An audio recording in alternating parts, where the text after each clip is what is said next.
The morning light filtered through the tall windows of Basil Hallward's London studio, filling the room with a golden, delicate glow. The scent of paint and turpentine hung in the air, mingling with the perfume of roses that climbed around the open window. On the easel stood a portrait, still fresh, still glistening, of a young man whose beauty was so extraordinary that even Basil, the artist, could scarcely believe he had captured it.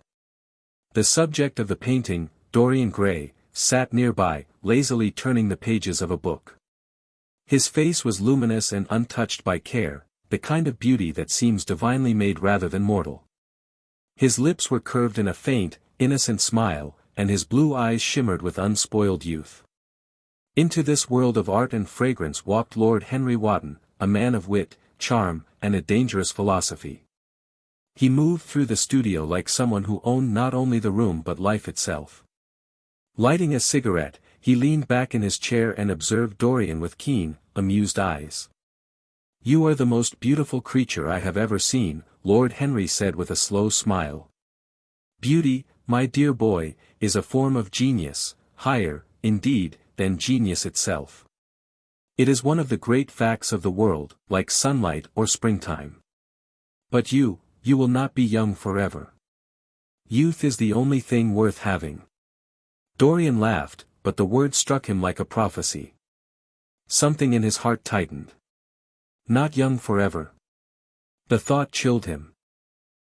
He turned toward the painting, and for the first time, he realized its terrible perfection. It was him, eternally young, forever flawless. When Basil finished the portrait, Dorian could hardly breathe. "How sad it is," he whispered.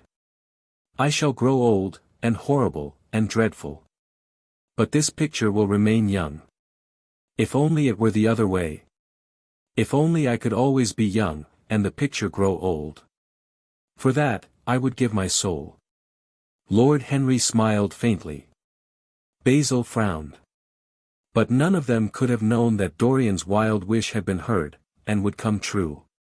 In the days that followed, Dorian became enchanted by Lord Henry's worldview, a philosophy that worshipped pleasure and mocked morality.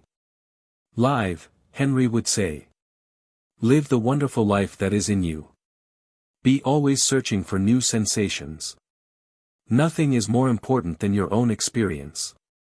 Slowly, Dorian began to change. The innocence in his eyes faded into curiosity, and then into hunger. He wandered into the glittering social circles of London, seeking beauty and indulgence.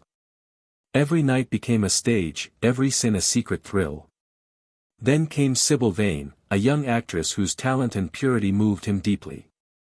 She played Juliet, Ophelia, Desdemona, and in her voice, Dorian felt poetry itself. He loved her not as a woman but as an ideal, a living artwork. He promised her a life of love and freedom. But when she fell truly in love with him, her acting faltered. "You have killed my art," she said softly, smiling with tears. "Now I can act no more, for you are all my world." That night, her performance was dreadful. The audience laughed. Dorian was humiliated. His love, built on illusion, turned to cruelty. "You are nothing to me now," he told her coldly. "Without your art, you are worthless." The next day, he learned that Sybil had taken poison. At first, he felt horror, but then Lord Henry's words came back to him, "It is one of the great romantic tragedies of our age. You must not think too much about it." And Dorian, looking into the mirror, saw that he was still as beautiful as ever. Only when he turned to his portrait did he feel the weight of his sin. The painted lips had curled into a cruel smile. A shiver ran through him. The wish had come true. The portrait had begun to change. Time passed, but not for Dorian. His face remained untouched by age, his body as flawless as when Basil first painted him. Yet in the locked room where the portrait hung, the image grew hideous, twisted with sin, arrogance, and decay. He delved into every pleasure London could offer, secret clubs, forbidden relationships, strange perfumes, jewels, and art. The world saw only his charm, his friends aged and died, but Dorian remained unchanged, a god among men, or perhaps a devil. Rumors spread. Some said he had ruined reputations, others that he had led pure souls astray. But no one could prove anything. His beauty protected him like a shield. Once, Basil came to visit, aged and weary. "You have changed, Dorian," he said quietly. "Your name is whispered in shame. Show me that my painting is not the reflection of your soul." Dorian hesitated, then led him to the locked room. When Basil saw the monstrous portrait, its bloodshot eyes, its sneering mouth, he gasped in horror. "My God! What have you done?" In a moment of panic and fury, Dorian seized a knife and struck. Basil fell lifeless to the floor, and the portrait seemed to grin wider, its eyes gleaming with triumph. After that night, Dorian lived like a hunted man. The beauty that once brought him adoration now felt like a mask that mocked him.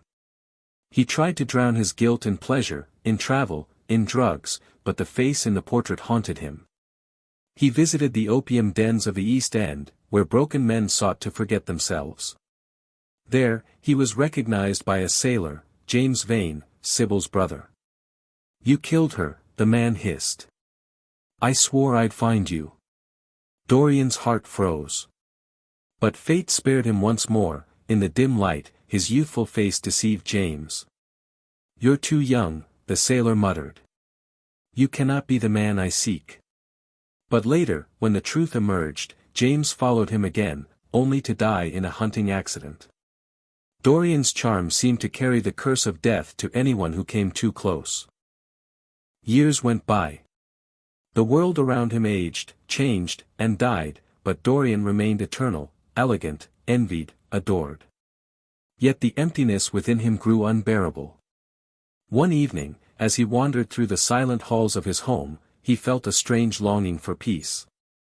He climbed the stairs to the locked room. The portrait stood before him, more monstrous than ever, a reflection of a soul long damned. Its face was bloated with sin, its eyes burning with malice. The sight filled him with loathing. "No," he whispered, trembling. "This is not who I am. I will be good again." For a moment, he thought of mercy, of confessing, of freeing himself. But then the laughter of Lord Henry echoed in his memory, mocking him.